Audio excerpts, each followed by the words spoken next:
고린도전서 10장 14절부터 보겠습니다. 그런즉 내 사랑하는 자들아 우상 숭배하는 일을 피하라. 나는 지혜 있는 자들에게 말함과 같이 하노니 너희는 내가 이르는 말을 스스로 판단하라. 우리가 축복하는 바 축복의 잔은 그리스도의 피에 참여함이 아니며 우리가 떼는 떡은 그리스도의 몸에 참여함이 아니냐. 떡이 하나요 많은 우리가 한 몸이니 이는 우리가 다 한 떡에 참여함이라. 육신을 따라 난 이스라엘을 보라. 제물을 먹는 자들이 제단에 참여하는 자들이 아니냐. 그런즉 내가 무엇을 말하느냐. 우상의 제물은 무엇이며 우상은 무엇이냐. 무릇 이방인이 제사하는 것은 귀신에게 하는 것이요 하나님께 제사하는 것이 아니니 나는 너희가 귀신과 교제하는 자가 되기를 원하지 아니하노라. 너희가 주의 잔과 귀신의 잔을 겸하여 마시지 못하고 주의 식탁과 귀신의 식탁을 겸하여 참여하지 못하리라. 그러면 우리가 주를 노여워하시게 하겠느냐? 우리가 주보다 강한 자냐? 아멘. 여러분, 지난 시간에 복음에 참여해야 된다고 했죠. 이 복음이 뭐라고 했습니까? 예수님이 우리를 위해서 행하신 놀라운 일이 복음입니다. 무엇을 행하셨습니까? 주님이 우리를 위해서 십자가에서 죽으시고 나 때문에 부활하시고 승천하시고 하늘 보좌에 앉아 계시는 거예요. 근데 복음에 참여한다라는 것은 이 복음의 내용을 지식적으로 내가 머리로 알고 있다는 것으로 끝나는 것이 아니라 실제로 내가 예수님의 죽음에 내가 참여를 해야 돼요. 예수님의 부활에 참여를 해야 되고 예수님이 하늘 보좌에 앉혀진 것처럼 내가 그리스도 예수 안에서 하늘에 앉힌 바 된 상태로 살아가야 되는 것입니다. 그래서 복음에 참여하지 않으면 구원을 받을 수 없고 하나님의 나라에 들어갈 수 없다고 성경은 말하고 있습니다. 그런 맥락에서 오늘 귀신의 식탁과 주의 식탁을 말씀을 하고 있어요. 귀신의 식탁과 주의 식탁. 자, 우리가 귀신의 식탁이라면은 지금 어떻게 표면적으로 이해를 하냐면요. 고린도 교회 성도들도 마찬가지였어요. 제사를 드리잖아요. 우상 숭배를 하고 나서 우상 숭배할 때 그냥 빈상에 하지 않죠. 음식을 차려놓고 합니다. 항상 우상 숭배는. 우리나라 명절 때 제사 지내는 것도 항상 음식을 차리잖아요. 그래서 이렇게 음식을 차려놓고 우상 숭배를 한 다음에 우상 숭배 마치고 나서 차려진 그 음식을 먹는 거예요. 그걸 귀신의 식탁이다 이렇게 표현을 하는 거죠. 근데 지금 사도 바울께서 말씀하시고자 하는 거는 그럼 고린도 교회의 성도들은 우상 숭배를 하느냐? 뭐 바알이나 아세라 같은 사람들한테 사람이 아니죠. 그런 우상들한테 숭배하느냐? 안 하잖아요. 안 하는데 표면적으로 그렇게 안 했는데 오늘 말씀의 포인트가 뭐예요? 너희가 귀신의 식탁과 하나님의 식탁, 주의 식탁을 동시에 참여하는 것은 불가하다 이렇게 말하는 거예요. 그럼 사도 바울이 말씀하시는 이 귀신의 식탁이 뭐냐라는 거예요. 여러분, 우리는 절에 가서 불공도 안 드리고 지금 제사도 안 드립니다. 조상신한테. 우리도 고린도 교회 성도들하고 똑같이 귀신의 식탁과 주의 식탁을 동시에 참여하려고 하는 그런 우리의 모습이 있을 수 있다라는 거예요. 얼마든지. 자, 사람은요 자꾸 착각을 해요. 나는 성만찬, 주의 식탁에 참여도 안 하지만 그렇다고 해서 뭐 제사상에서 있는 음식, 제사를 드리지도 않으니까 그럼 귀신의 식탁도 참여 안 해. 난 주의 식탁도 참여 안 하고 귀신의 식탁도 참여 안 해. 이렇게 생각하는 사람들이 많은데 그런 경우는 없다라는 거예요. 주의 식탁에 참여하지 않는 모든 사람은 다 어떤 사람이라고요? 사도 바울이 말씀한 요지는 귀신의 식탁에 자이든 타이든 다 참여하고 있다라는 거예요. 식구라는 말, 가족이라는 말이죠. 식구라는 말이 뭐예요? 같은 식탁에서 먹는 입을 말합니다. 식구. 그러면 귀신의 식탁에서 밥을 먹는다라는 건 뭐냐? 귀신과 식구다.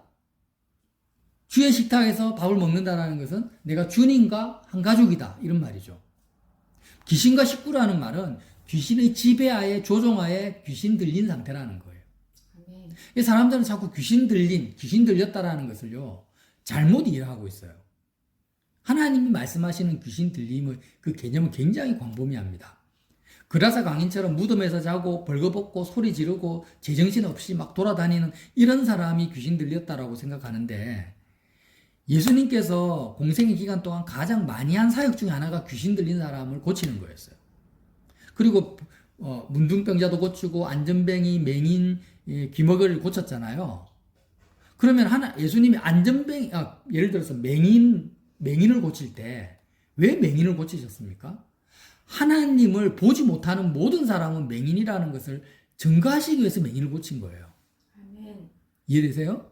왜 귀머거리를 고쳤습니까? 하나님, 성령의 음성을 듣지 못하는 사람은 다 귀머거리다.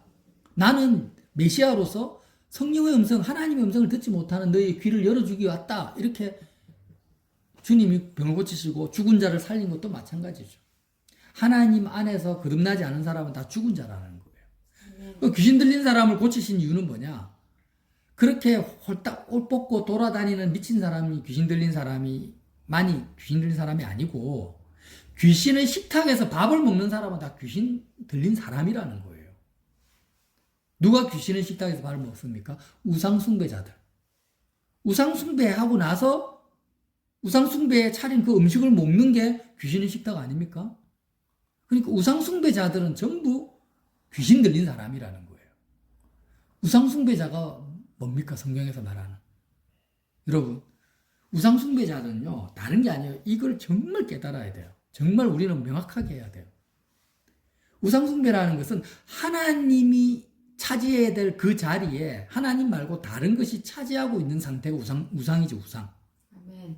하나님이 계셔야 될 그 자리에 하나님 말고 다른 존재가, 그게 뭐든지 생명이 있든 없든 그게 하나님 자리에 앉아 있으면 그 우상이에요. 하나님이 어떤 분이냐? 인간이 행복을 추구하고 인간이 도달할 수 있는 최고의 행복한 최고의 정점이 뭐냐? 예수님을 통해서 하나님과 하나 된 상태입니다. 아멘. 이게 성경이 말하는 진리예요. 그러니까 내가 이 땅 안에서 아무리 부자가 되고 인기를 많이 얻고 사람들로부터 인정과 칭찬을 받아도 누구에게는 못 미칩니까? 예수님을 통해서 하나님과 연합된 사람이 가지는 행복과 기쁨과 평안에는 정말 코끼리 발톱의 때만큼도 못 미쳐요. 그러니까 우리는요, 사람들은 행복해지려고, 자유해지고 행복해지고 기쁘고 만족해지려고 지금 살아가고 있지 않습니까? 그죠? 다 돈을 벌려고 하는 이유도 불행하려고 돈 버는 사람이 있어요. 요즘에 이제 선거를 하는데 시끄러워 죽겠어요.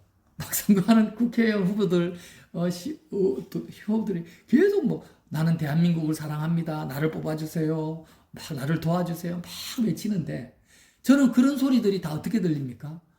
내가 행복해지고 싶어요. 난 남들보다 더 자아를 실현하고 싶어요. 이런 소리로밖에 안 들려요. 다 좋다 이거예요.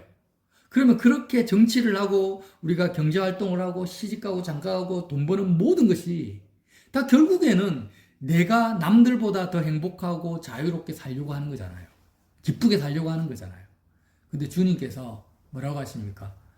하나님과 하나 되면은, 예수님과 연합되면 너는 솔로몬이 가지는 부귀영화보다도 하나님이 입히시는 백합 한 송이가 더 귀한 것처럼 하나님과 하나 되면 너는 인간이 누릴 수 있는 최고의 만족과 기쁨과 행복의 정점에 너는 바로 들어온다라는 거예요. 아멘. 이게 성경의 진리인데 우리 이걸 안 믿어요. 아무리 이야기를 해도 그냥 속이의 경익이에요. 안 받아들여요. 그리고 또 세상 사람들, 잘 나가는 사람들, 성공한 사람들 보면 부러워하는 거예요. 그 사람들은 아무것도 아닌데 그 사람들이 누리는 행복과 기쁨은 정말 헛된 것뿐인데 실제로 그게 도달해도 그런데 솔로몬이 도달해놓고 쓴 책이 전도서잖아요. 헛되다. 근데 우리 안 믿어요, 성경을. 그럼 우상숭배가 뭐냐? 자, 이제 정리를 할게요. 이 세상 안에 있는 것으로 내가 만족하고 기쁘고자 하는 사람은 전부 우상숭배자죠. 아멘.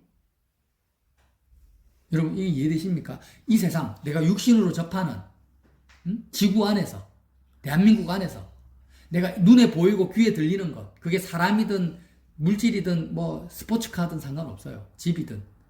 이 세상 안에 있는 것들로 내가 기쁘고 만족하고 행복해지려고 하는 사람들은 다 뭐라고요? 우상숭배자들이고 그런 사람들은 뭐예요? 귀신의 식탁에 참여한 사람들이에요. 귀신과 한 식구라는 거예요. 귀신은 마귀 사단의 졸개들입니다. 세상의 영들이에요. 아멘. 전설의 고향에 나오는 그런 귀신이 아니에요. 그러면 세상의 졸개들, 그러니까 세상 임금이 누굽니까? 성경에서 말하는 사단이죠. 세상 임금 사단의 졸개들, 악한 영들입니다. 세상의 영들이에요. 그러니까 세상의 영들의 지배를 받는 거죠. 사람은요, 성령의 지배를 받든지, 다 인격적 지배죠. 인격적 동행입니다. 성령과 함께 하든지, 아니면 귀신의 영의 지배를 받든지, 둘 중에 하나지, 중간은 없어요. 나는 성령의 지배도 안 받고, 귀신에게도 지배를 안 받아, 라고 말하는 사람은 100% 귀신에게 확실히 지배를 받고 있는 사람. 아멘. 귀신이 쓰는 첫 번째 작전이 뭡니까? 자신의 정체를 숨기는 거예요. 우리가 능력 있는 스파이들은 자기 정체를 절대 드러내지 않습니다. 그래서 귀신은 정말 그 사람을 지배하고 있잖아요. 지배받는 사람은 자기가 귀신 들린지도 몰라요. 귀신이 지배를 받는지를 몰라요. 내가 판단하고 내가 생각하고 내 주장대로 내가 열심히 잘 살고 있다고 착각을 하며 살아요. 그래서 그런 사람들이 100% 세상 영의 지배를 받고 있고 귀신의 식탁에 참여하고 있는 거예요. 아멘. 다 공통점이 뭡니까? 이 세상에 있는 것으로 만족과 기쁨을 얻으려고 열심히 살아가는 사람들의 공통점인 거예요. 그러니까 고린도 교회 성도들이 지금 우리가 읽지 않은 고린도 전서 10장 1절 한번 보세요. 형제들아 내가 너희가 알지 못하기를 원하지 아니하노니 사도 바울께서 고린도 교회 성도들에게 정말 이걸 좀 알았으면 좋겠다라는 거예요. 뭘요? 우리 조상들이 다 구름 아래 있고 바다 가운데로 지나며 모세에게 속하여 다 구름과 바다에서 세례를 받고 다 같은 신령한 음식을 먹으며 다 같은 신령한 음료를 마셨으니 이는 그들을 따르는 신령한 반석으로부터 마셨으며 그 반석은 곧 그리스도시라. 아멘. 그러나 그들의 다수를 하나님이 기뻐하지 아니하셨으므로 그들이 광야에서 멸망받았느니라. 이러한 일은 우리의 본보기가 되어 우리로 하여금 그들이 악을 즐겨한 것 같이 즐겨하는 자가 되지 않게 하려 함이니 그들 가운데 어떤 사람들과 같이 너희는 우상 숭배하는 자가 되지 말라. 기록된 바 백성이 앉아서 먹고 마시며 일어나서 뛰논다함과 같으니라. 그들 중에 어떤 사람들이 음행하다가 하루에 23,000명이 죽었나니 우리는 그들과 같이 음행하지 말자. 그들 가운데 어떤 사람들이 주를 시험하다가 뱀에게 멸망하였나니 우리는 그들과 같이 시험하지 말자. 그들 가운데 어떤 사람들이 원망하다가 멸망시키는 자에게 멸망하였나니 너희는 그들과 같이 원망하지 말라.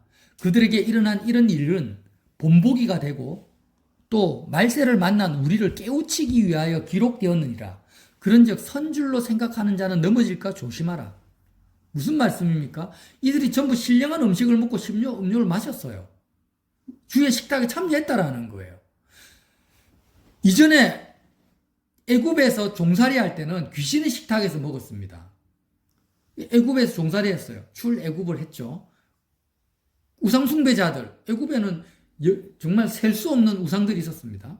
그래서 그들이 신령한 음식이나 음료, 만나 메추라기를 먹은 게 아니라 전부 우상숭배의 음식을 먹고 종살이를 했던 거예요. 그러다가 모세를 따라서 구름과 바다에서 세례를 받고 홍해를 건너서 이제 신령한 음식과 음료를 마셨는데 그들이 어떻게 했어요? 여전히 우상숭배했다라는 거예요. 무슨 말이에요? 광야에서도 하나님으로 내가 만족하고 기쁘려고 하는 것이 아니라 애굽에서 세상으로 기쁘려고 했던 그 마음의 중심을 그대로 가지고 광야에서 살았다는 거예요. 아멘. 이해가 되시죠? 그래서 고린도 교회 성도도 마찬가지예요. 너희가 지금 예수님을 영접했냐? 예수님이 너를 위해 십자가에 죽으심을 믿냐? 교회 예배당에서 성찬식 하냐? 다 좋아. 근데 너의 마음의 중심은 여전히 이 세상에 있는 것들로, 세상에 있는 것으로 기뻐하고 만족하고 행복을 추구하고 있으니 너희는 뭐라는 거예요? 이스라엘 백성과 광야에서 멸절당한 이스라엘 백성과 똑같은 길을 걸어가고 있다는 거예요. 이거는 고린도 교회 성도들에게 해당되는 것이 아니라 우리 모두에게 해당되는 말씀이에요. 아멘. 여러분 13절 보세요. 사람이 감당할 시험 밖에는 너희가 당한 것이 없나니 오직 하나님은 미쁘사 너희가 감당하지 못할 시험 당함을 허락하지 아니하시고 시험 당할 즈음에 또한 피할 길을 내사 너희로 능히 감당하게 하시느니라. 그런즉 내 사랑하는 자들아 우상 숭배한 일을 피하라.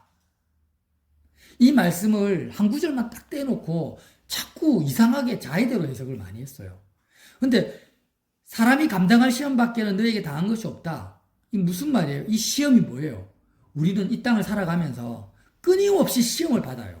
우상 숭배의 시험을 받는 거예요. 직장에 가니까 승진하는 직장 동료들 보면서 야 나도 저렇게 승진하면 행복할 거다. 이게 시험이에요. 이해가 됩니까? 벚꽃이 피었는데 벚꽃 그 공원에 가니까 남녀 쌍쌍이 전부 애인들끼리 서로 팔짱 끼고 나와가지고 벚꽃 구경하고 막 그러잖아요. 지금. 그러면 저도 그랬어요. 다 그렇죠. 누구 하나 없이. 그러면 그런 사람들을 보면서 와 나도 좀 저렇게 멋진 사람을 만나고 싶다 이런 마음들이 들잖아요. 그게 다 시험이에요. 그러니까 누구 하나 없이 저와 여러분 고린도교회 성도도 사도 바울까지 포함해가지고 다 전부 뭐예요? 이 세상 안에 있는 것들로 기쁘고 만족하고 싶은 욕망과 시험들이 온다 안 온다? 하루에 12번 수백 번 더 온다라는 거예요. 근데 그렇게 올 때마다 하나님이 어떻게 하신다고요? 피할 길을 내신다라요. 피할 길. 그 시험이 뭐예요? 귀신의 식탁에 네가 참여해서 우상 숭배를 해라는 거예요. 이해가 됩니까? 몸이 아프면은 건강하고 싶다. 내가 사람들이 이렇게 변화됐으면 좋겠다. 회사가 사업이 이렇게 됐으면 좋겠다. 자꾸 시험이 와요. 이 세상 안에 있는 것들로 우리의 마음을 흔들어요. 그럴 때마다 하나님이 어떻게 하셔요? 피할 길을 우리에게 주셨어요. 그 길이 뭡니까? 주의 식탁이 피할 길입니다, 여러분. 주님의 식탁이 피할 길이에요. 그러니까 귀신의 식탁만 존재하는 사람들은 피할 길이 없어요. 왜? 그거 외에는 다른 것으로 자기를 만족시킬 길이 없으니까. 이 세상 안에 있는 것 외에는 자기 마음을 채울 길이 없으니까 피할 길이 없어요. 그러나 고린도 교회 성도들이나 저와 여러분은요, 주님이 피할 길을 내신 거예요. 시험을 피할 길을. 어떻게 해요? 그럴 때마다 주님으로, 하나님으로 배부를 수 있는 그 길을 여셨는데, 그게 뭐냐? 주의 식탁인 거예요. 주의 식탁. 주의 살과 피로 먹고 마시는 거, 배부를 수 있다라는 거예요. 그런데 어떻게 합니까? 거기에 참여를 잘 안 한다라는 거예요.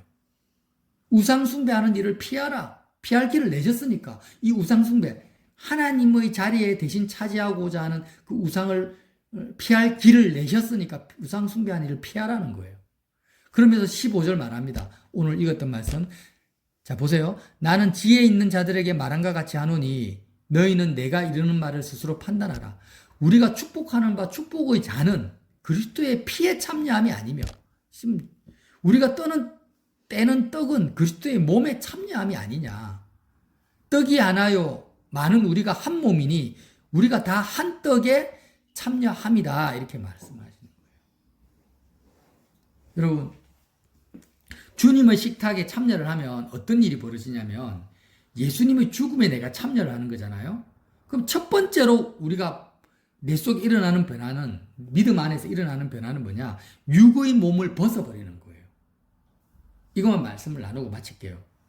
자, 여러분, 예수님의 식탁에 참여를 하면 첫 번째 내 안에서 일어나는 변화가 뭐예요? 믿음으로 생기는 변화는 내 육신의 몸을 벗어버리는 그리스도의 할례가 발생합니다. 왜 육신의 몸을 벗어버리냐면 우상 숭배를 할 때 반드시 필요한 게 뭐냐면 육신의 몸이에요.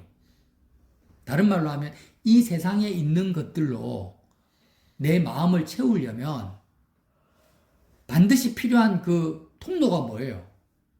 몸이잖아. 육신이 몸이에요. 근데 예수님의 몸, 십자가에 못 박히신 그리스도의 몸을 내가 먹고 마실 때 내가 믿음으로 내 안에서 내 몸을, 내 마음이 벗어버리는 거예요. 아멘. 이해가 돼요?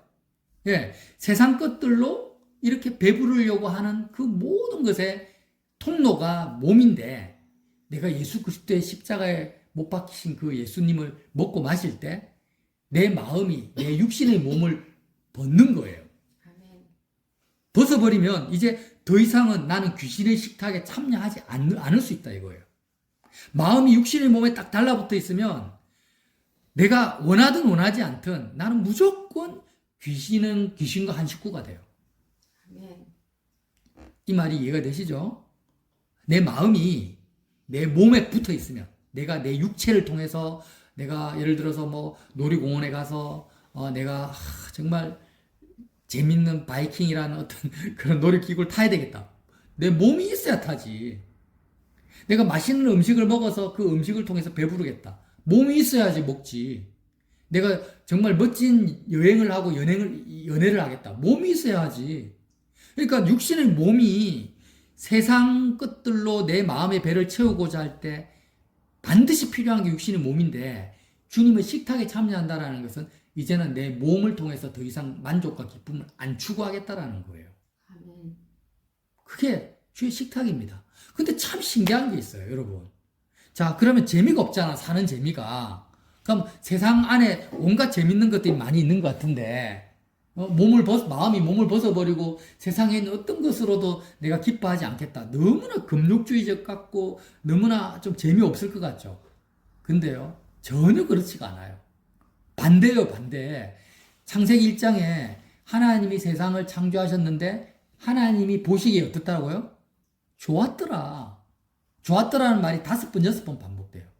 우리가 전에도 제가 말씀을 나눴지만 우리는 하나님이 창조하신 창조 세계 안에 있습니다. 우리의 몸도, 태양도, 자연도, 이 모든 것, 가족도, 친구도 전부 피조물이에요, 피조물. 근데 하나님이 창조하신 이 피조물의 세계 속에서 내가 누구를 보고 어떤 상황에 만나도 내가 좋다, 너무 좋다, 너무 기쁘다, 내가 이 사람을 만나니까 너무 행복하다, 내가 이 음식을 먹으니까 너무 감사하다, 이렇게 되는 좋았더라는 상태에 들어가려면 하나님 보시기에 좋기 때문에 하나님이 내 마음을 채우고 있어야 돼요. 우상숭배, 세상 것이 내 마음을 채우고 있는 상태에서는 하나님이 창조하신 피조세계 속에서 우리는 어떤 것을 봐도 좋지가 않아요. 잠깐 좋았다가 금방 질려버리고, 음식도 잠깐 먹었다가 입이 점점 수준이 높아져가지고 더 맛있는 거 하는데 입맛도 더 없어져요. 아무리 아름다운 경치를 봐도 내가 하나님으로 내 마음이 안 채워져 있으면은 잠깐 보고 오늘 보고 내일 보면 식상돼서 재미가 없어요. 아무리 멋있는 사람을 만나도 내 마음이 하나님으로 안 채워져 있으면 처음 만났을 때나 좋지. 같이 한번 살아보세요. 좋은지. 응? 원수도 그런 원수가 없어요. 내 배에서 난 자식도, 나를 사랑하는 부모도 다 마찬가지예요. 그러니까 하나님께서 원래 사람을 지을 때 우상숭배하지 말고 이 세상 것으로 만족과 기쁨을 구하지 않고 타락하기 전의 사람들처럼, 예수님처럼 정말 귀신의 식탁에 참여하지 말고 하나님으로 정말 내 마음을 채우고, 하나님 뭐 있음과 조언과 주체성으로 나를 채우고 내 마음이 몸을 떠나버려요.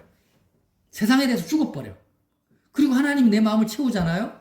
그 사람은요, 정말 보리밥 하나 놔둬도 맛있게 먹을 거고, 진수성찬도 감사할 거고, 정말 못생긴 남자 여자를 만나도 행복하게 살 거고, 솔로몬 같은 사람 만나도 행복할 거예요.